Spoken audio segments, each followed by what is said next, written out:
Okay, so this story is about David, and David loves to play his harp. We're not going to do that. You're videoing the Bible story, not your sister going crazy. Okay, everybody listen up. Here's our memory verse for today. Okay. It's Proverbs 17:22. A merry heart does good like a medicine. So, have you guys heard of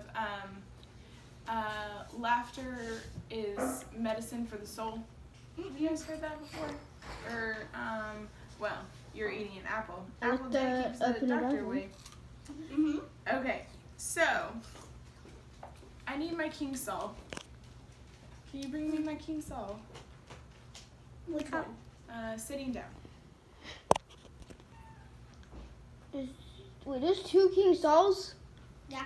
Yeah, one of them standing up, one of them sitting down. Okay, so King Saul had disobeyed God so often that the Lord no longer was his helper. God took away Saul's good spirit, and Saul was filled with an evil spirit that made him fearful and angry. Some of Saul's servants were worried about him. They noticed how troubled he was.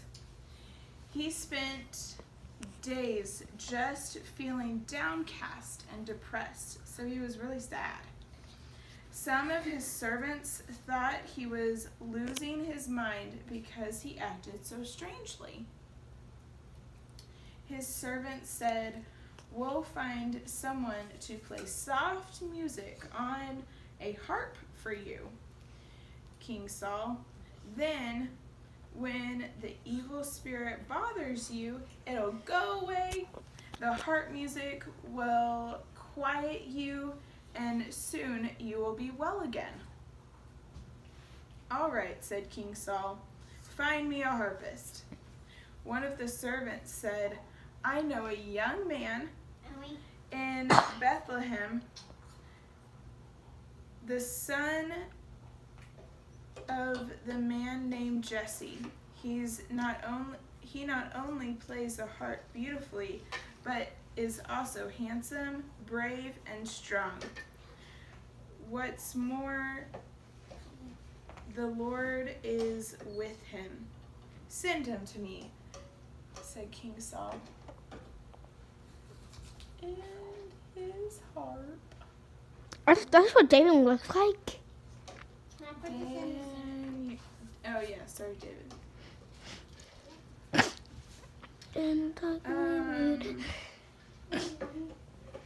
David was out in his field taking care of his sheep, but when his father called him, he came quickly. "The king wants you to play his harp. Play your harp for him," he said. "I'll send a young goat and a donkey carrying a load of food for a gift for the king. You may take it to him." The king was pleased with the gifts.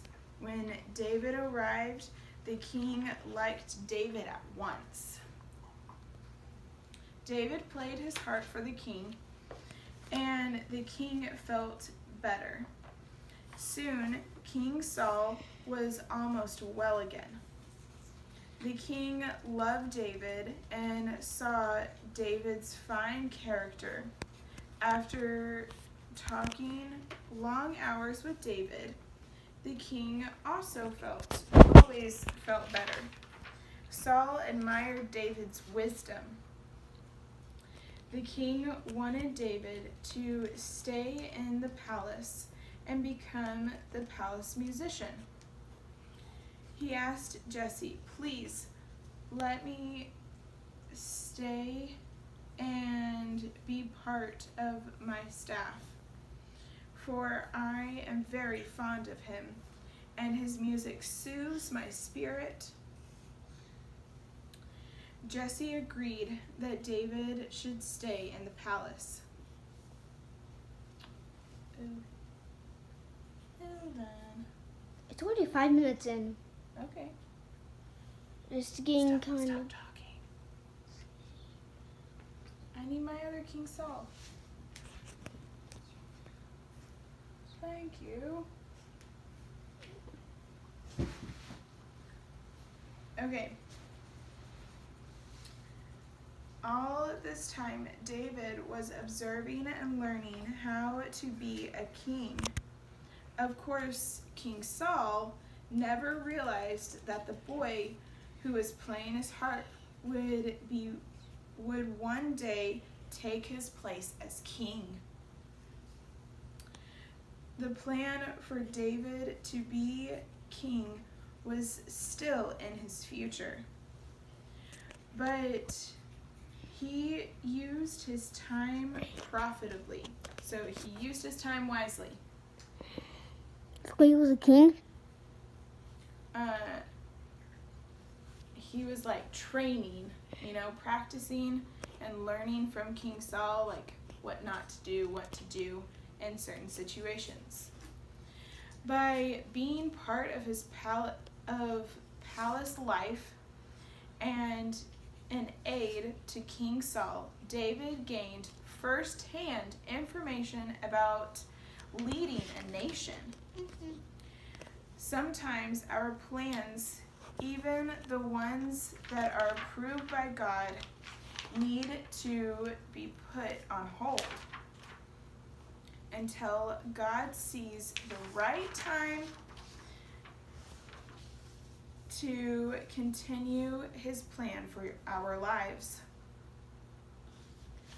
It's best to be patient and let God lead us.